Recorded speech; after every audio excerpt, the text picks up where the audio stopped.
नमस्कार, मैं सोनिया सिंह और स्वागत है बीट द कंपटीशन में। तो एकलव्य मॉडल रेजिडेंशियल स्कूल में 5,660 सीट्स आने के बाद ट्रेन ग्रेजुएट टीचर में बच्चों का ये सवाल है कि किस तरीके से हम ट्रेन ग्रेजुएट सब्जेक्ट्स की तैयारी करें।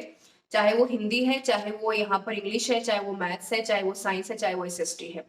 सोशल साइंस के ऊपर मैंने एक अलग से वीडियो बनाई है, तो वो बच्चे भी जाकर के अलग से देख सकते हैं। मैं यहाँ पर ही जनरल डिस्कशन करूंगी, कौन सी किताबें आपको पढ़नी है, प्रैक्टिस सेट कौन सा चूज करना है, दोनों सेक्शंस को लेकर के। पार्ट ए को भी लेकर के, जिसमें कि आपका जनरल अवेयरनेस है, साथ में टीचिंग एप्टीट्यूड है, रीजनिंग है, हिंदी है, इंग्लिश है, लैंग्वेज वाला सेक्शन है, तो ये भी मैं डिस्कस करूंगी। और पार्ट बी जो आपका कोर कंटेंट है, जो कि आपकी कमांड मांगता है पेपर को क्वालिफाई करवाने के लिए। दोनों ही चीजें इंपॉर्टेंट है पेपर क्वालिफाई करने के लिए, चाहे वो आपका सिलेबस का पार्ट ए है, चाहे वो बी है। बैलेंस करना इंपॉर्टेंट है, क्योंकि नेगेटिव मार्किंग है तो रिस्क नहीं ले सकते। रिस्क लेना है लेकिन स्मार्ट तरीके से लेना है कि भाई ये सेक्शन नहीं आता तो नहीं टच करेंगे इसको, ठीक है, आगे बढ़ेंगे और उसके ऊपर एक अच्छी कमांड हम रखेंगे। तो इसको ध्यान में रखना है। पेपर को क्वालिफाई करने का सबसे बेसिक जो एक चीज है, सिलेबस। दिन में कम से कम 2 से 3 बार सिलेबस को गो थ्रू कीजिए कि क्या आप पढ़ रहे हैं, कैसे पढ़ रहे हैं, और आपको क्या पढ़ना है और क्या नहीं पढ़ना है। ये बहुत इंपॉर्टेंट है आपके लिए। आप मेरी बात को दोबारा से गौर फरमा सकते हैं। यहाँ पर अगर मैं दूसरी इंपॉर्टेंट बात कहूँ कि किताबें कौन सी पढ़नी है, मैं फिर से कह रही हूँ, किताबों का कोई यहाँ पर सब्स्टिट्यूट नहीं है, कोई गाइड नहीं है, कोई एबीसी की चीज नहीं है कि भाई आपने पढ़ लिया देख लिया। आप कुछ भी कर रहे हैं, लेकिन अगर आपका कोर कंटेंट कॉन्सेप्ट अगर क्लियर नहीं है किताबों को पढ़ करके, तो पेपर क्वालिफाई करना मुश्किल है आपके लिए। लेकिन वो काफी हद तक आसान हो सकता है अगर आप राइट अप्रोच को चूज करते हैं। मैं शुरू करूंगी पार्ट 1 को लेकर के, पार्ट बी भी डिस्कस करूंगी, हिंदी, इंग्लिश, एसएसटी और साइंस और मैथ्स को भी लेकर के। तो सबसे पहले मैं यहाँ पर बात करने वाली हूँ आपके साथ पार्ट 1 को लेकर के, जनरल अवेयरनेस। हालांकि देखिए, मैं शुरू में ही बता दूं, वैसे तो बहुत सारी किताबें हैं मेरे पास, खुद भी अगर मैं कहूँ तो 400 से ज्यादा किताबें भी अवेलेबल है मेरे पास। लेकिन इंपॉर्टेंट ये है कि आपका जो सिलेबस का जो सेक्शन है, वो यहाँ पर क्या कुछ कवर कर रहा है, क्या क्या चीजें आपको कवर करा रहा है और क्या क्या चीजें आपको कवर करनी है, और क्या आपकी डिमांड को फुलफिल कर रहा है सिलेबस के हिसाब से। तो जनरल अवेयरनेस के लिए मैंने आपको शुरू में भी बोला था कि लूसेंट की किताब बेस्ट है। 2 किताबें आती है लूसेंट में, एक थ्योरी वाली किताब है ये वाली, इंग्लिश में भी है ये, और हिंदी में भी आती है। और इसका जो पीडीएफ है वो टेलीग्राम चैनल पर भी मैंने डाला है, तो वहां से भी आप देख सकते हैं। दूसरी आती है यहाँ पर ऑब्जेक्टिव वाली किताब। तो ये बेस्ट किताब है, दोनों में से एक ही किताब को फॉलो कीजिए, लेकिन उसको बार बार प्रैक्टिस कीजिए जनरल नॉलेज के लिए।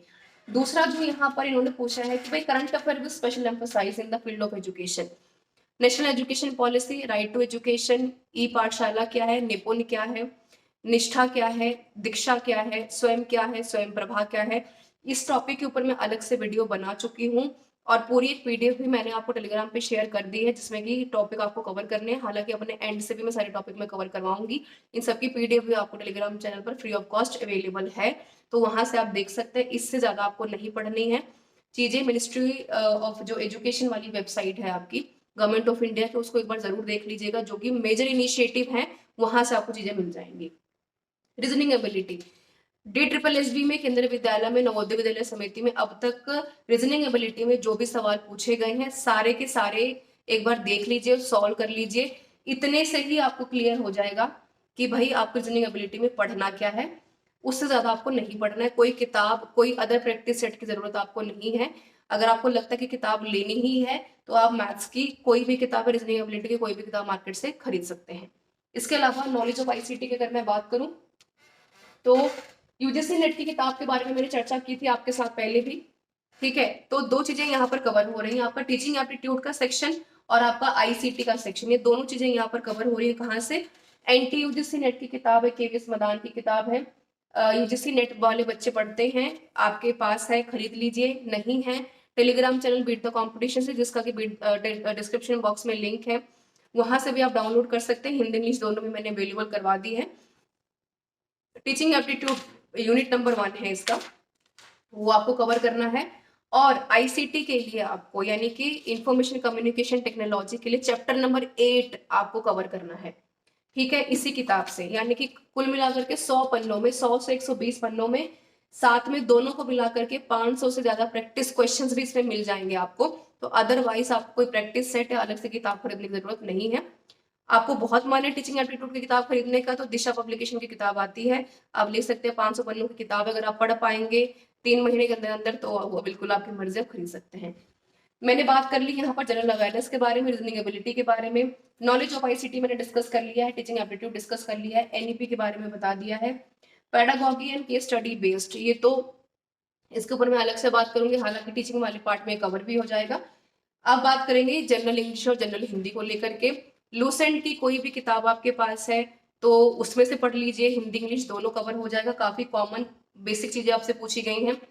इसके अलावा अगर आपको ये देखना है कि भाई जो किताब अगर लूसेंट की नहीं है तो कोई भी किताब हिंदी इंग्लिश की ले लीजिए जो कि आपका सिलेबस कवर कर रही हो, पर्यायवाची है, चाहे वर्ब है, एग्रीमेंट है, आर्टिकल्स है, कॉम्प्रिहेंशन है, फिलिंग द ब्लैंक्स है, कोई भी एक किताब जो चीजें ये कवर कर रही है, कोई भी कॉमन किताब, जरूरी नहीं है कि भाई ब्रांड है तभी पढ़ेंगे, नहीं तो नहीं पढ़ेंगे, कोई भी किताब आप खरीद सकते हैं। लूसेंट का मैं प्रेफर करूंगी क्योंकि वो एक जनरल किताब है, जल्दी कहीं पे भी अवेलेबल हो जाएगी, आपको हिंदी में भी इंग्लिश में भी इंटरनेट पे भी मिल जाएगी, और अगेन बीट द कंपटीशन पे भी मिल जाएगी।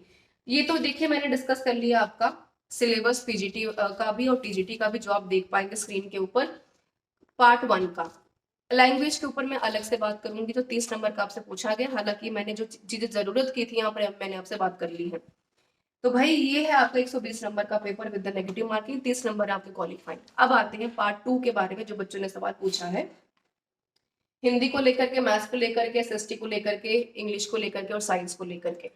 ट्रेंड ग्रेजुएट टीचर बनने जा रहे हैं, सिलेबस में आपसे साफ साफ कहा गया कि भैया ग्रेजुएशन तक का हम यहाँ पर आपसे पूछेंगे लेवल, ठीक है।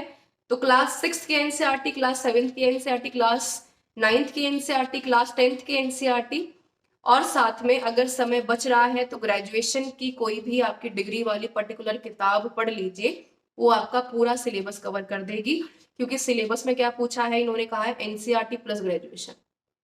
चाहे आप हिंदी के लिए पढ़ने जा रहे हैं, चाहे आप इंग्लिश के लिए पढ़ने जा रहे हैं, चाहे आप एसएसटी के लिए पढ़ने जा रहे हैं, चाहे आप यहाँ पर मैथ्स के लिए पढ़ने जा रहे हैं, चाहे आप साइंस के लिए पढ़ने जा रहे हैं, 6 to 10 तक की एनसीईआरटी ही केवल आपको पढ़नी है, उससे ज्यादा आपको एनसीईआरटी पढ़ने की आवश्यकता नहीं है, ठीक है। ये एकदम बेसिक चीज है, बहुत आपको इसमें लॉजिक नहीं लगाना है, कोई गाइड नहीं खरीदनी है, कोई एबीसी किताब नहीं खरीदनी है, एनसीईआरटी से बाहर कुछ भी नहीं है। अब मैं बात करूंगी इन सभी किताबों का एक फाइनल निचोड़, जिसको हम कहते हैं प्रैक्टिस सेट। 60 और 40 का रेशियो, 60% आपकी प्रैक्टिस, 40% आपका यहाँ पर सब्जेक्ट का कमांड। तो सब्जेक्ट की कमांड कहाँ से आएगी, किताबों के साथ, जो मैंने डिस्कस कर लिया आपके साथ। साथ में प्रैक्टिस सेट कैसे करेंगे आप सॉल्व, ठीक है। जैसे मान लीजिए कि भाई आप यहाँ पर एसएसटी का पेपर देने जा रहे हैं, ठीक है, तो एसएसटी के पेपर के लिए जनरल नॉलेज की पूरी किताब आप पढ़ जाइए, प्रैक्टिस सेट के तौर पर, ये ऑब्जेक्टिव में भी आती है और साथ में ये थ्योरी सेक्शन में भी आती है। जो एसएसटी में आपका हिस्ट्री, पॉलिटिकल साइंस, सिविक्स, काम भर की चीजें आपकी कवर करेगी, इससे ज्यादा आपको प्रैक्टिस करने की आवश्यकता नहीं है, ठीक है, ये आप ध्यान में रखेंगे ना। इसके अलावा अगर मैं बात करूं, जो बच्चे अलग से पढ़ना चाहते हैं, पॉलिटिकल साइंस के मान लीजिए बच्चे हैं या फिर हिस्ट्री के बच्चे हैं, तो वो कोई भी प्रैक्टिस सेट एनसीईआरटी का एक कंबाइंड सेक्शन आता है, वो भी आप ले सकते हैं।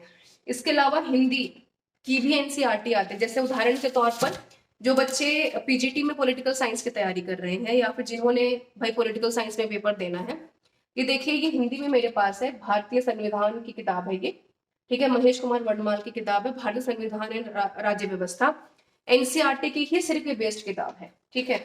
दूसरा एग्जांपल मैं दे रही हूँ यहाँ पर, हिस्ट्री की किताब है मेरे पास, ठीक है, ये हिस्ट्री की किताब है जो एनसीईआरटी पूरा कवर कर रही है, 6 से लेकर के 12 तक की एनसीईआरटी।